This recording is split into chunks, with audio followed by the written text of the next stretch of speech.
اور یہ کھڑا ہونا میں نے اس پر فرض بھی نہیں کیا، پھر بھی کھڑا ہو رہا ہے، اس سے پتا ہے کہ اس کے دل میں میری محبت ہے۔ اور تیسرا، اللہ جو فرض نماز کی صف میں کھڑا ہوتا ہے اللہ اسے دیکھ کر خوش ہوتے ہیں۔ اب سوچو ذرا، جو پہلے فجر کی نماز میں آیا اللہ اس کو دیکھ کر خوش ہو گئے، جب اللہ دیکھ کر خوش ہو گئے تو انعام کیا ملے گا؟ انعام کیا ملے گا؟ ایک نقد انعام تو یہ ملے گا کہ اگلی نماز کے آنے کی توفیق مل جائے گی، ظہر میں آنے کی توفیق مل جائے گی۔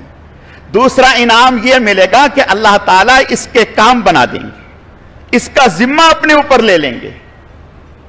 تو میرے عزیزو، میرے عرض کرنے کا مقصد صرف اتنا ہے کہ ہم لوگ ہمت کریں، کوئی مشکل نہیں ہے۔ کیا مشکل ہے؟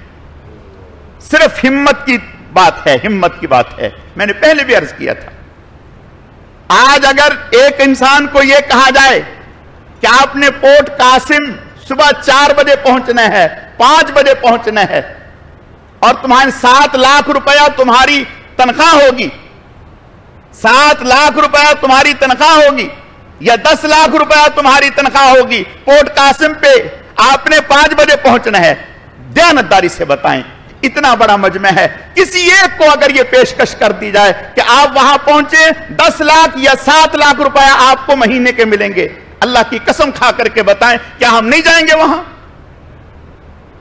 اس کو رد کر دیں گے؟ یہ چند ٹکے ہمیں آتے ہوئے نظر آتے ہیں، جو اللہ کی طرف سے ہمیں ملنے والا ہے یا مل رہا ہے وہ ہمیں نظر نہیں آ رہا۔ یہ تو کوئی حیثیت نہیں رکھتے، اللہ جو ہمیں اس سے زیادہ عطا کریں گے اس کی کیا حیثیت ہے؟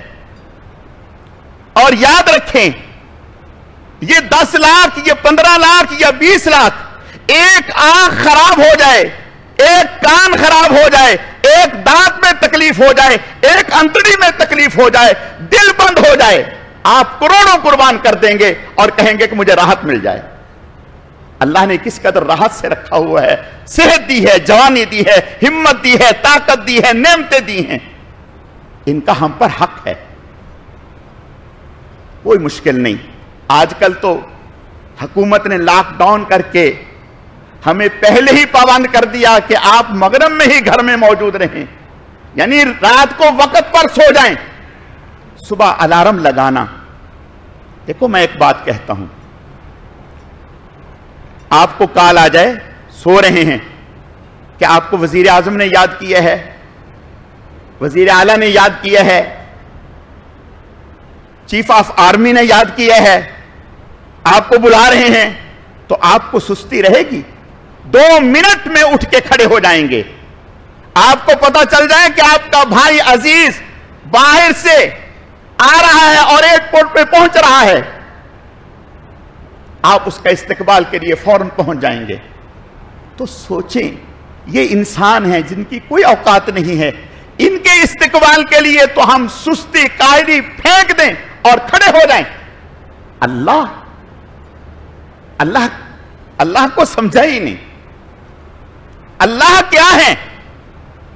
اگر ہمیں پتا چل جائے کہ اللہ کیا ہے، اللہ کی محبت کیا ہے، اللہ کا تعلق کیا ہے، تو یہ چیزیں کچھ بھی نہیں ہیں، سوئی نہیں اس کی محبت میں۔ تو میرے عزیزو، مولانا یوسف بن نوری رحمت اللہ علیہ، ایک دفعہ کسی نے حضرت سے کہا کہ دعا کے لیے چلیں، فرمایا کہ ٹھیک ہے میں چلتا ہوں، میری شرط یہ ہے نماز میں نے جماعت سے آ کے پڑھنی ہے، اگر یہ پورا کر دو گے تو جانے کے لیے تیار ہوں، اگر یہ پورا کر دو گے تو جانے کے لیے تیار ہوں، نہیں تو میں منع کرتا ہوں۔ اس نے یقین دلایا کہ میں انشاءاللہ آپ کو جماعت کے ساتھ نماز پڑھاؤں گا، واپس لاؤں گا۔ گئے، اتفاق کیسا ہوا، ٹریفک کچھ، حضرت آئے، جماعت ختم ہو گئی، جماعت ختم ہو گئی، رونے لگ گئے، رونے لگ گئے، مولانا یوسف بن نوری رحمت اللہ علیہ رونے لگ گئے۔ آپ بتاؤ، ان کو نظر نہیں آتا تھا کہ میں 10 طالب علموں کو پکڑوں دارالحدیث میں جماعت کرا لوں، 10 طالب علموں کو پکڑوں پیچھے جماعت کرا لوں؟